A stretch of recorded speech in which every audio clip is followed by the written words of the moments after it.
Alors, changer le frein à main sur une BMW X6.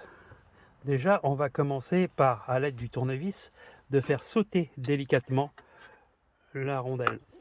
Donc, ça sort assez facilement. Après, avec toujours pareil, le même tournevis, vous allez appuyer sur les encoches ici, là, entre les deux, sur ces deux traits-là. Vous allez faire passer votre tournevis ici et faire levier pour faire sauter. C'est un petit peu dur, mais ça se fait. Après, il va falloir passer le tournevis là sur le côté, de façon à le faire glisser de ce côté-là. Ici, ça saute facilement.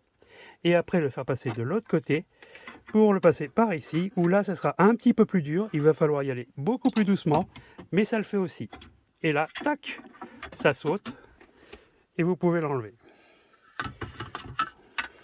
Voilà. Les deux crans du haut. Après, un au milieu qui est un peu plus difficile.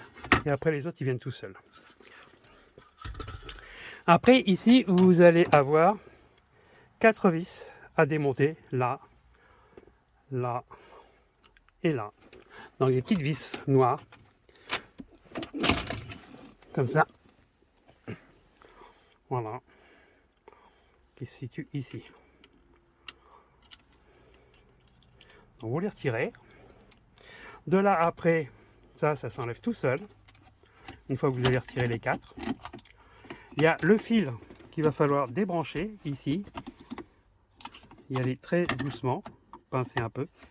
Et après, incliner le tout pour sortir.